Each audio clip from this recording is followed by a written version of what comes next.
যদি বলা হয় একটি চতুর্ভুজের 4 কোণের সমষ্টি কত, অথবা যদি বলা হয় একটি ত্রিভুজের 3 কোণের সমষ্টি কত, যদি আমাদের জানা থাকে অথবা মুখস্থ থাকে তাহলে আমরা কি বলে ফেলতে পারি। আর যদি বলা হয় একটি বহুভুজের সমষ্টি কত, বহুভুজ বলতে এখানে হতে পারে পঞ্চভুজ, হতে পারে ষষ্ঠভুজ, এরকম। ওই ক্ষেত্রে তার কোণের সমষ্টি কত, তাহলে অনেকে উত্তর দিতে পারবে না। এই প্রশ্নের উত্তর নিয়েই আজকের এই ভিডিওটি।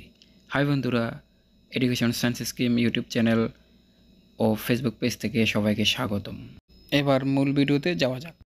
প্রথমে আমরা এখানে একটা বহুভুজ কল্পনা করি, n সংখ্যক। n সংখ্যক বহুভুজের ক্ষেত্রে আমরা লিখতে পারি n সংখ্যক বহুভুজের কোণের সমষ্টি সমান 2n-4 সমকোণ। এই সূত্র দ্বারা সহজে আমরা নির্ণয় করতে পারবো। এখানে একটা বিষয় বলে রাখা ভালো, সেটা হলো আমরা যে এখানে n সংখ্যক বহুভুজ কল্পনা করছি, n সংখ্যক বহুভুজ যেহেতু মানে বাহু আছে n সংখ্যক, তার মানে কি কোণও n সংখ্যক। যেমন এখানে দেখো, এই চতুর্ভুজের 4টা বাহু 4টা কোণ, আর এই ত্রিভুজের 3টা বাহু 3টা কোণ। অতএব n সংখ্যক বাহু থাকলে n সংখ্যক কোণও থাকবে। এই লাইনটাকে আমরা অন্যভাবেও লিখতে পারি। এখানে যেহেতু আছে সমকোণ, সমকোণ মানে কত, 90 ডিগ্রি, তো আমরা লিখতে পারি 2n-4 ইন্টু 90 ডিগ্রি।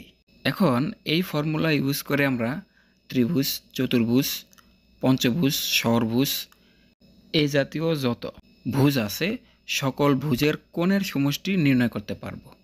তো এখন আমি ত্রিভুজ আর চতুর্ভুজের কোণের সমষ্টি বের করে দেখাচ্ছি না, আমি পঞ্চভুজেরটা দেখাচ্ছি। প্রথমে এই একটা পঞ্চভুজ, এখন দেখব এটার কোণের সমষ্টি কত। পঞ্চভুজ মানে কত, 5। তাহলে দেখো, হ্যাঁ এখানে n এর মান 5, যেহেতু ভুজের সংখ্যা 5 মানে পঞ্চভুজ, তো 5 দুগুণে 10 -4, তাহলে কত, 6 সমকোণ আমরা পেলাম। তাহলে কি পঞ্চভুজের কোণের সমষ্টি 6 সমকোণ। তাহলে এটাকে যদি আমরা ডিগ্রিতে নিতে যাই তাহলে কত হবে, এখানে তুমি 6 এর সাথে 90 ডিগ্রি গুণ করে দাও, কত, হ্যাঁ 540 ডিগ্রি। এখন আমরা সপ্তভুজের কোণের সমষ্টি কত সেটা দেখি। কত পেলাম, 10 সমকোণ, আর ডিগ্রিতে নিলে হয় 10 ইন্টু 90 ডিগ্রি সমান সমান কি 900 সমকোণ। আমরা আরও একটা প্র্যাকটিস করি, আর সেটা হচ্ছে 10 বাহু বিশিষ্ট কোণের ক্ষেত্রে কী হবে। হ্যাঁ, তো দেখো আমরা মান বসাইয়া, যেহেতু দশমভুজ n এর মান 10 বসাইয়া আমরা কি পেলাম, 20 - 4 মানে কি 16 সমকোণ। তো এটাকে আমরা যদি ডিগ্রিতে নেই, আমরা পাচ্ছি 16 ইন্টু 90 ডিগ্রি সমান সমান 1440 ডিগ্রি। আর এইভাবে কিন্তু আমরা আরও বের করতে পারি, ঠিক আছে। তো বিষয়টা কিন্তু অনেক মজার।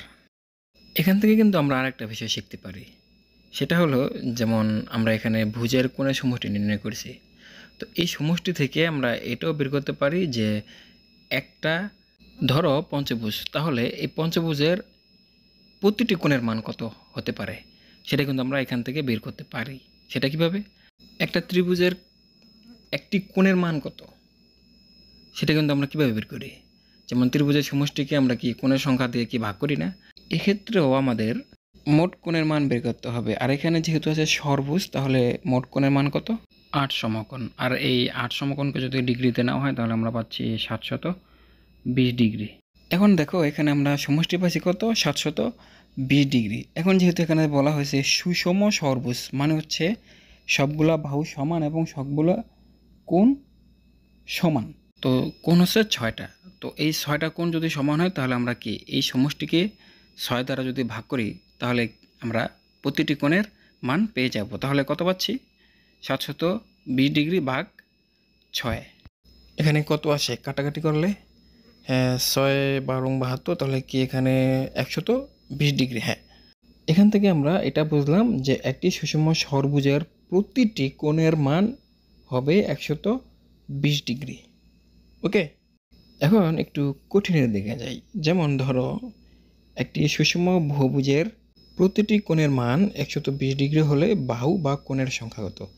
এখানে বাহু যতটি কোণ ততটি থাকবে, এটা আগেই বলেছি। এখানে দেখো, যেহেতু বলা হয়েছে বহুভুজ হচ্ছে সুষম, আর এখানে কোণের প্রতিটি কোণের মান দেওয়া আছে 120 ডিগ্রি। আর বহুভুজ মানে হচ্ছে ভুজের সংখ্যা হচ্ছে n সংখ্যক। তাহলে বহুভুজের কোণের সংখ্যা n আর হচ্ছে 120 ডিগ্রিকে গুণ করলে আমরা মোট কোণের মান পেয়ে যাব। তো এখন n সংখ্যক বহুভুজের ক্ষেত্রে আমরা কি জানি? এই যে এই সূত্রটাই তো না, 2n - 4 × 90 ডিগ্রি। তো এই দুইটাকে যদি আমরা ইকুয়াল করি, সমাধানের সুবিধার্থে এখানে আমরা ডিগ্রিটাকে একটু উঠায় দেই। তো এখানে সমাধান করে পাচ্ছি, এখানে কিভাবে হচ্ছে সেটা তোমরা বোঝো, নতুন করে বোঝাই দেওয়ার কিছু নেই। হ্যাঁ, তাহলে আমরা n এর মান পাচ্ছি হলো 360/60 ভাগ করলে হয় কত? বা n = 6। এই হলো কোণের বা বাহুর সংখ্যা। অর্থাৎ একটি সুষম বহুভুজের প্রতিটি কোণের মান যদি 120 ডিগ্রি হয়, তাহলে বাহু বা কোণের সংখ্যা হবে 6টি। মানে এখানে 6 বাহু বিশিষ্ট একটা বহুভুজ হবে, মানে ষড়ভুজ।